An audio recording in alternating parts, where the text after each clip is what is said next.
뭐 타인의 시선, 사회 기준, 난 내 길 갈 거야 라고 생각하면서도 애매한 내가 한없이 하찮은 나 좀 잘못된 거 아닌가? 아, 나 어떡하지? 왜 나는 지금의 내가 괜찮아졌을까? 결국엔 내 머릿속에서 추적추적추적 거리는 거는 내 생각, 내 에고란 말이죠. 진짜 팩트는. 안녕하세요, 소희입니다. 히어포유의 포문을 열었던 지난번 영상에서 제가 아주 당돌하게 나 손소희, 온전한 나의 일, 나의 것을 찾겠다, 막연하지만 필 수 있다 라고 말씀을 드렸는데 말이죠. 좀 원래 그렇게 자신감 넘치는 스타일이세요? 아니요. 그런데 문득 저도 궁금해졌어요. 대체 이 근거 없는 자신감은 어디서 왔을까? 왜 나는 지금의 내가 괜찮아졌을까? 최근에 유키즈 온 더 블락이라는 TV 프로그램에서 유재석 MC님이 덱스 출연자님한테 이런 말을 했어요. 난 이게 돼야겠다. 나는 이런 목표가 있어 라고 하는 사람들도 있지만 난 뭘 해야 되지? 하는 사람들도 있다. 꿈, 목표를 갖고 싶어도 내가 지금 뭘 해야 할지를 모르겠고 하고 싶은 게 없는 그런 경우. 그렇다고 막 억지로 찾는다고 찾아지는 것도 아니다. 이렇게 말씀을 하시는데 너무 과거의 제 이야기 같아서 공감이 되더라고요. 저도 그렇게 제 길을 찾으려고 막 애쓰는 과정에서 분명 한없이 작아지던 때가 어디로 가야 할지 몰라서 불안하던 때가 있었거든요. 그런 순간들을 통과하고 서서히 시간이 지나면서 지금의 저는 분명 어딘가가 달라져 있단 말이죠. 다시 옛날처럼 백수로 돌아왔지만 나의 길을 갈 수 있다는 믿음이 있고 또 좋아하는 것들로 내 삶을 채워가고 있어요. 현재 이르기까지 어떤 변화들이 있었는지 한번 잘 펼쳐보고 하나하나 차근차근 공유해볼까 하는데요. 일단 제 변화의 시작점은 내가 내 편이 되어주는 것이었어요. 아니 그럼 당연히 내가 내 편이지 누구 편이냐 라고 하실 수도 있는데요. 이런 생각을 일절하지 않고 지내신다면 여러분은 온전한 자신의 편일 가능성이 높습니다. 주변에 세상에 나를 드러내기가 부끄럽고 아니 일단 잘난 게 없으니까 보여줄 것도 없는 것 같고 쟤네는 저기 저만큼 가 있는 것 같은데 나는 아직 여기 제자리네? 나 좀 잘못된 거 아닌가? 하는 이런 생각들이요. 저는 제 편이 되어주지 못했던 순간들이 종종 있었어요. 제가 대학교를 졸업하고 1년 동안 준비했던 남미사리가 2000년 초에 등장했던 코로나로 좌절이 되고 모아뒀던 돈으로 본격적인 백수 생활이 시작됐었어요. 그리고 그해 10월에 제가 지원해보고 싶은 곳이 나타났었는데요. 일반 회사는 아니었고 어느 청년 마을 같은 지역 커뮤니티의 운영진 자리였어요. 청년들이 서울에서 벗어난 지역에서 뭉쳐서 함께 뭐 프로젝트도 진행하고 여행도 하고 수익도 창출하면서 살아가는 시스템이었거든요. 청년끼리 으쌰으쌰해서 힘을 합쳐가지고 살아보자는 그 의욕도 좋고 또 공동체 사회의 그런 끈끈함도 느껴보고 싶었어요. 그래서 한번 지원을 해볼까 하고 지원서 양식을 확인을 해봤는데 그때 제가 어떤 일을 하는 사람이고 어떤 능력을 가지고 있는지 설명해야 하는 란이 있었던 것 같아요. 그럼 사실 당연하죠. 제가 어떤 사람인지를 설명해야 그들도 나를 알아보고 뽑아주죠. 그런데 당시에 저는 뾰족한 전문성도 직장 경험도 없었거든요. 대학에서 미디어 분야의 교육을 받았다고 하더라도 뭔가 영상 제작 능력이 그렇게 전문적이지도 않고 사진도 이때는 취미로 사부작거리던 때였고 커피 쪽으로도 이것저것 배우면서 1년 정도 일하긴 했지만 뭔가 스킬로서 내세우기는 어렵고 그렇다면 나는 나를 어떻게 어필을 할 수가 있을까? 이런 커뮤니티에 속하기 위해서도 나를 설명할 무엇이 있어야 하는데 이조차도 나한테는 너무 버겁구나. 그때는 그게 마냥 높은 벽처럼 느껴졌던 것 같아요. 이렇게 내가 나를 소개해야 할 때, 어필해야 할 때마다 자꾸 움츠러들었어요. 그때 결국 제가 고민만 하다가 지원을 안 했거든요. 그리고 그때부터 자괴감이 싹트기 시작한 거죠. 이렇게 애매한 내가 그리고 막막한 미래가 너무 견디기 힘들었어요.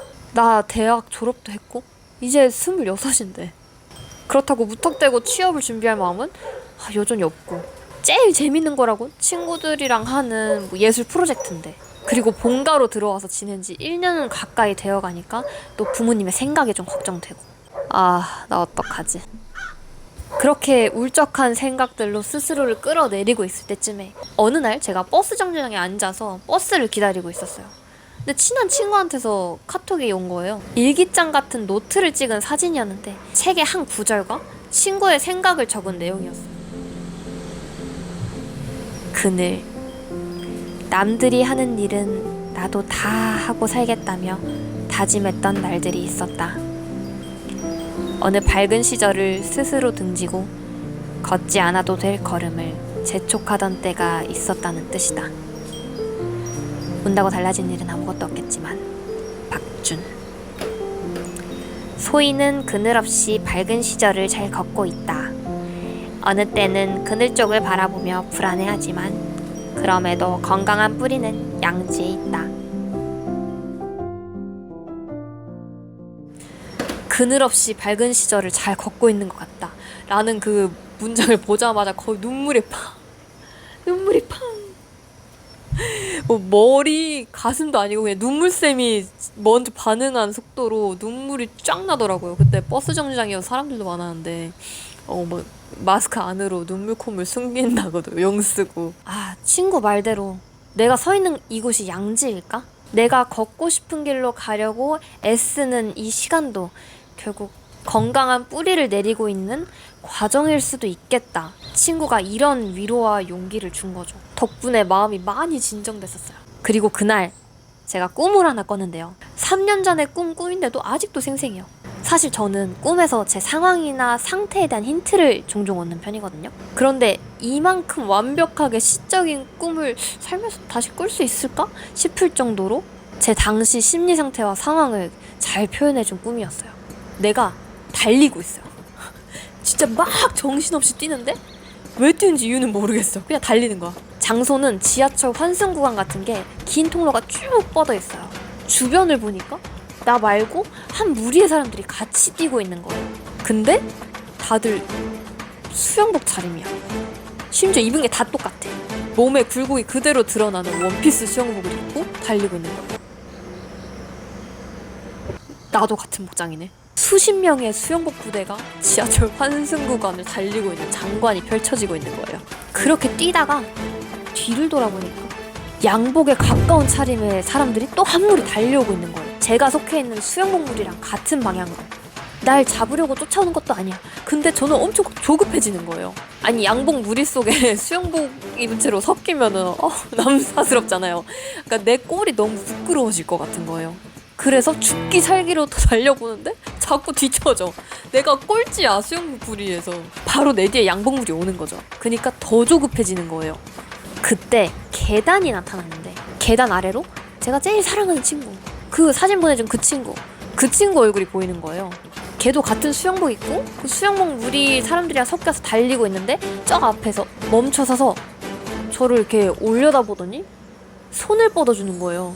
환하게 웃고 있는데 심지어 여유로워 보여. 다른 사람들은 다 정신없이 달리고 있는데 그 와중에 저를 기다려주는 거예요. 그 친구를 보고 꿈속에서 막 불안하고 조급하고 답답했던 그 마음이 덕분에 저도 확 이렇게 환해지는 거예요. 그리고 다시 달리다가 꿈은 그렇게 끝이 나요. 여러분, 꿈은 나를 이해한대요. 내가 내 자신을 이해하고 못할 때조차도 꿈은 내 마음을 알고 있다는 거예요. 그럼 제 꿈이 뭘 이야기하고 싶었는지 한번 해석해볼까요? 꿈보다 해몽! 일단 처음부터 끝까지 제가 다 달리고 있었잖아요. 얼굴도 모르는 사람들이랑 똑같은 수영복 입고. 지하철이야말로 다양한 사람들이 모이는 공간이니까 세상 사람들이라고 생각해도 무방할 것 같아요. 그 많은 사람들이 한 방향을 향해서 막 우르르 달리는 게 좀 마라톤 같기도 해요. 인생을 마라톤에 비유하기도 하니까 사람들이 그렇게 달리던 건 결국 인생 자체를 비유적으로 표현한 어떤 꿈의 연출이 아니었나 생각합니다. 그럼 왜 사람들은 수영복이랑 양복 이렇게 두 무리로 나뉘었을까? 그리고 왜 하필 나는 수영복을 입고 있었을까? 꿈속에서 봤던 밋밋한 원피스 수영복은 사실 그 자체로 보면 되게 평범해요. 뭐 지하철역 안에서의 수영복이라면 또 굉장히 얘기가 달라지죠. 이질적이고 그래서 튀어요 엄청. 반면에 양복, 즉 출퇴근룩에 가까운 복장은 공간과 굉장히 조화롭죠. 아무런 위화감 없이 자연스러워요. 지하철역을 우리가 사는 세상이라고 가정을 한다면 수영복을 입은 사람들은 결코 평범하지 않은 모습으로 살아가는 사람들이에요. 제가 수영복을 입고 있었다는 건 저 스스로를 그런 부류의 사람들이라고 인지를 하고 있다는 뜻이겠죠. 그때 저는 일반적인 길, 예컨대 안정된 직장을 얻어서 당장 돈을 벌며 사는 삶을 지향하고 있지는 않았어요. 하고 싶은 걸 우선으로 하면서 살고 싶어 했죠. 지금도 다르지 않지만 아무튼 분명 저랑 같은 수영복 입은 사람들이랑 달릴 때는 아무렇지 않았단 말이에요. 그냥 뛰면 됐었어요. 근데 제 뒤에 양복 부대를 본 후부터는 그들한테 쫓기는 마음으로 변했어요. 그들이 막 저를 잡으려고 저를 향해서 달려온 것도 아닌데 그냥 그들이 가는 길을 가는 건데도 저는 수영복과 양복 무리의 사이에서 굉장히 괴로워하면서 달렸거든요. 제 심리가 그대로 드러나는 대목인 거죠. 나는 나만의 길을 간다고 생각하면서도 다른 사람들, 특히 직장인들과 비교를 할 때면 마음이 종종 이상해졌어요. 난 내 현재에 만족해. 행복하다. 라고 진심으로 생각을 하기도 했지만 한편으로는 세상의 시선으로부터 자유롭지 못하다고 느끼고 사회가 만들어둔 기준에 들어맞지 않는 데가 좀 부끄럽게 느껴지기도 하고 또 그냥 이 상황 자체가 너무 싫다고 생각한 적도 많았어요. 그렇게 알게 모르게 비교하고 쫓기는 듯한 마음이 있었나 봐요. 그게 제가 그때 며칠 동안 우울했던 이유였던 거죠. 다시 꿈으로 돌아와서 그때 그렇게 달리다가 앞에서 환하게 웃으면서 저를 기다려주는 친구를 봤잖아요. 그때 그 사진 보내준 친구요. 친구를 보는 순간 안심이 되고 이렇게 마음 한구석에 여유가 생겼어요. 그리고 다시 기분 좋게 달렸어요. 결국에 다시 웃으면서 달렸다는 건 꿈이 저한테 불안해하지 말고 그냥 마음 편히 달려라 라고 이야기를 해준 게 아닐까 생각합니다. 3년 전에 그 당시 친구가 저한테 카톡을 보내주기 전까지는 그냥 내가 그놈의 지원서 때문에 요 며칠 좀 힘들구나 라고 단순하게 생각을 했었는데 그러다가 친구의 말에 울컥하는 제 자신을 보고 내가 또 불안해하고 있었구나. 내가 내 가치를 의심하고 있었구나 하는 생각이 들더라고요. 나를 믿어주는 사람 한마디에 이렇게 힘을 얻는구나 라고 생각했었어요. 그리고 꿈이 한 번 더 쐐기를 박죠. 너는 잘 달리고 있다가 어느 순간 그냥 너한테 관심도 없는 사람들한테 쫓긴다는 생각에 사로잡힌 거라고. 뒤돌아볼 필요 없이 그냥 네 모습 그대로 당당하게 달리라고. 그래도 괜찮다고. 라고 꿈이 조언을 해준 거죠. 꿈을 꾼 이후로 그때 제 마음이 더 눈에 띄게 밝아졌었어요. 아마 저는 타인의 시선, 사회 기준, 난 내 길 갈 거야 라고 생각하면서도 나는 신경 쓰지 않아 가 아니라 나는 신경 쓰고 싶지 않아! 에 그쳤던 게 아닌가 생각이 듭니다. 내 삶을 살겠다고 하면서도 막막한 건 여전하니까. 세상에서 내 자신이 무의미하게 느껴질 땐 사람은 누구나 우울해지고 또 나 멀쩡한 인간이야. 난 잘 살고 있어. 라고 스스로를 증명해 보여야 할 땐 엉둘림과 답답함을 느끼기도 해요.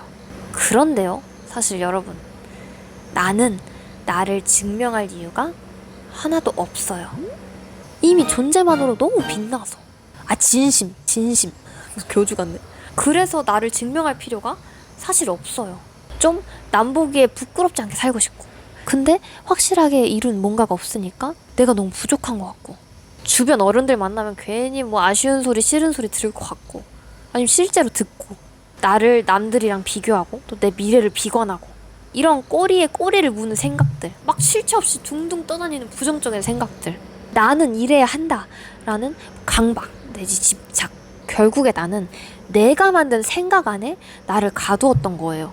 이런 사회, 현실 때문이든 아니면 주변 사람들 때문이든 결국엔 내 머릿속에서 추적추적추적 거리는 거는 내 생각, 내 에고란 말이죠. 내가 나를 가둬놓고 그 안에서 막 괴롭다고 울부짖은 거예요. 보세요. 우리가 생각을 하면 그 생각에 감정이 따라와요. 나를 힘들게 하는 생각을 하면 부정적인 감정이 따라오죠. 그리고 그것들이 막 얽히고 설키고 막 불어나서 커진 그 뭉치가 곧 나. 한없이 하찮은 내 모습. 이라고 결론을 내리는 오류를 범하게 되는 거죠. 그 생각들은 그냥 내 머리 안에서 벌어지는 생각일 뿐이에요. 지나가는 감정일 뿐이고요. 그래서 별 의미가 없어요. 사실도 아니고요. 내가 그 생각에 힘을 실어주지 않으면 생각과 감정을 나 자신과 동일시하지만 않으면 그냥 맥없이 사라져버릴 애들이라고요. 진짜 팩트는 이미 당신은 지금 있는 모습 그대로 충분히 가치 있는 사람이고 또 무한한 가능성을 품은 사람이라는 거예요. 제가 제 유튜브에서 뭔가를 두고 이건 이게 맞습니다 하고 강력 주장하거나 강요할 생각은 없는데요. 요거 하나만큼은 진리처럼 확신을 가지고 이야기를 하고 싶어요. 뭐라고? 너는 너대로 빛난다고.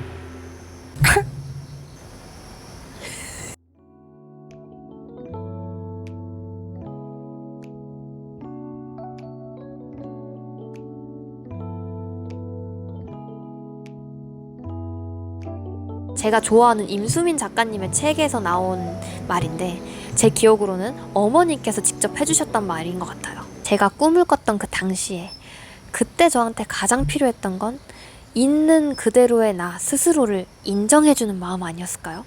사람은 누군가가 자신을 진심으로 믿어줄 때 이 내면에 있는 힘을 끌어내잖아요. 어마어마한 힘까지도요. 만약에 누군가가 여러분을 온전한 존재로 믿어준다면 여러분은 무엇을 할 수 있을까요? 여러분을 한없이 믿어주는 그 누군가가 더더욱 여러분 자신이라면 우리는 어디까지 닿을 수 있을까요? 나부터 내 편이 되어줄 수 있어요. 자신의 가치를 스스로 아는 것은 더 나은 삶으로 가기 위한 지름길입니다.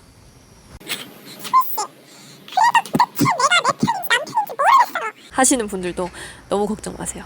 내가 내 편이 되어줄 수 있는 구체적인 방법들도 이후에 차근차근 공유할게요. 그리고 꿈속에서 쫓기듯이 달리던 저를 돌아봐주고 기다려줬던 제 친구처럼 저도 일단 여기 있겠습니다. 오늘도 I'm here for you. 끝.